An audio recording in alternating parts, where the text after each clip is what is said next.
Yes.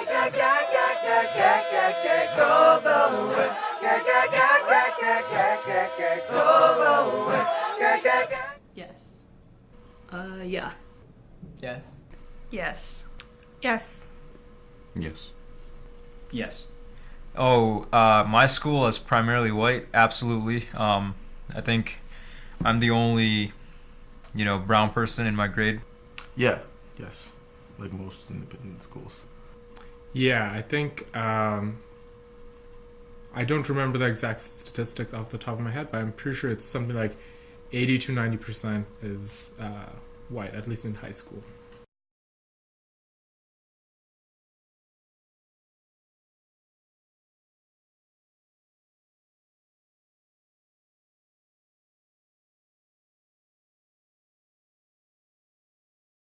Out of the 120 kids that are in our grade, it's just maybe like 5 of them are a person of color. Well, it's interesting because prep is preparing me to enter the independent school, but obviously prep is solely students of color.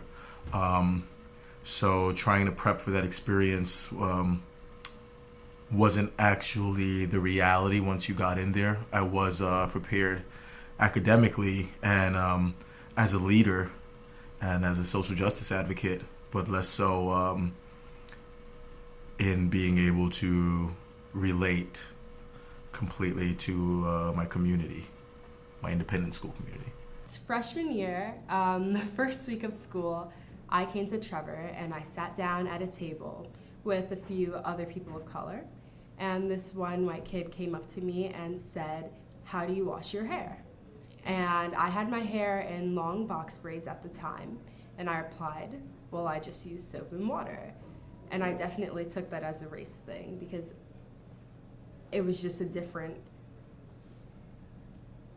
experience for me versus everything that this white kid was used to in his world. People, they kept like touching my hair and like, "Oh my god, it's so long," and they like critiqued me if ever I had like an accent or something like that. So that just made me feel like a little strange. Yeah, there's definitely been like situations that I'm in where I'm like, oh, I can't relate to anyone because they're white and I'm not. So I have a Russian mother, so I look white, so no one really notices that I am Latino.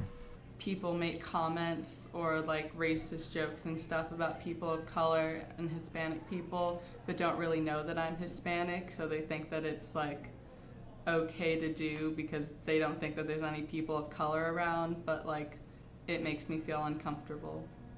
You go to prep and you're surrounded by a lot of people that look like you, like a lot of like either Muslim, Chinese, like Latino people. And then you go to, well, I go to Friends Seminary and it's all white. I am the only Latina in my entire grade, which kind of sucks. It's nice having people that share like the same cultural background as you. I definitely feel like since we have SOCA at Trevor and Meow, which is a Students of Color affinity, and Multiple Identities, One World, it's important to really make sure that the new students of color know that these are 2 safe spaces where they're welcome to talk about any personal problems and any cultural problems that they're experiencing, and places where they'll be able to relate to other people who are going through the same exact thing. So I think that's a great step.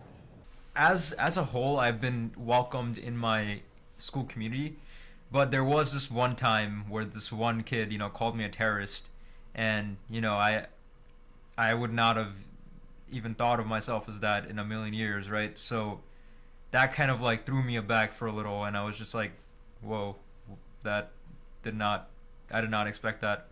Most of the experiences where I felt that distinct difference was more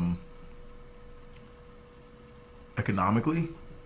I believe the majority of I wasn't in the same place, or my family wasn't in the same place as most of the families of the independent school, speaking of economic terms. So, I mean, you can feel that distinct difference after school when it comes to planning with peers. Yeah, so you could feel some differences because I don't want to say because of my race, but yeah, probably because of my upbringing. There are tons and tons of people of color that are just as deserving and smart and nice as all the white kids that we have here, but don't have the opportunity to go to this school.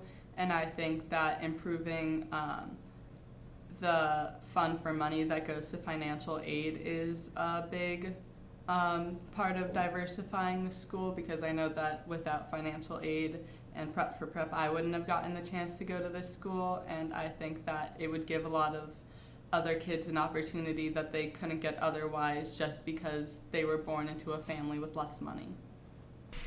In Bangladesh, I was around the same like socioeconomic class of people, and then in public schools I was around the similar kind of socioeconomic class. But then private schools, kids were wealthy beyond my imagination, right? So I just found it very, very difficult to connect with them. I think that prep definitely helped me with finding an identity and being able to stick to that identity, especially going into a community where I can't relate to a lot of the people with my racial background.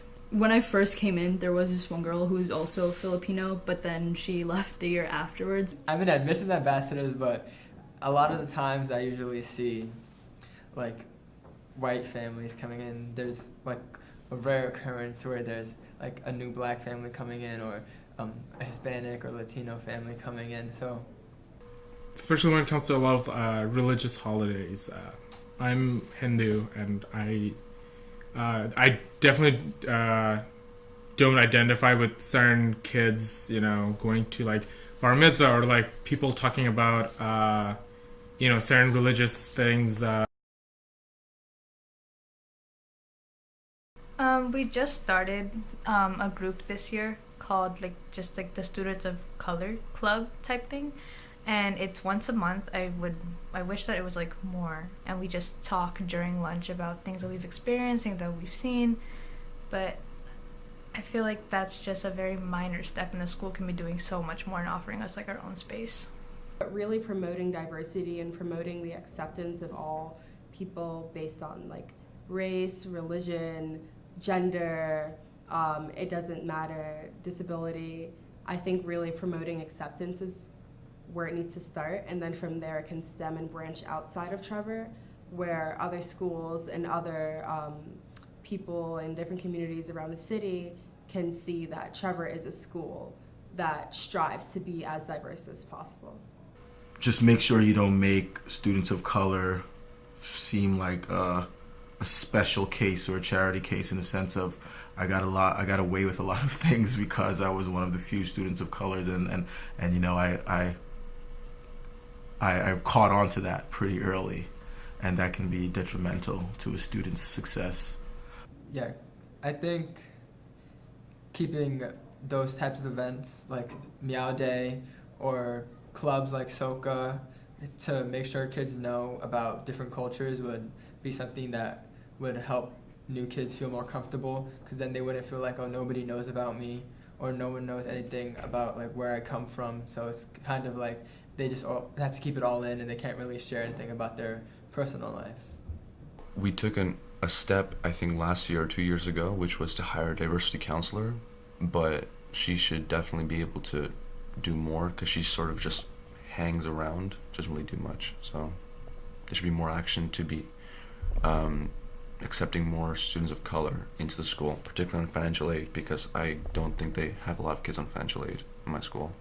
I think one way is just I guess through admissions, because I know a lot of the minority students come through programs like Prep for Prep and TEAC.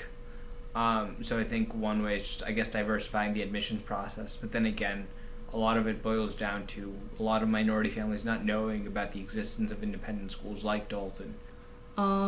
I feel definitely through the admissions team, accepting more people of color, just internalizing that through the school environment, and also maybe more groups and social affinity groups would help in my school. Try to accommodate students of color more instead of forcing them to want to assimilate. Black man, get your money. Black man, get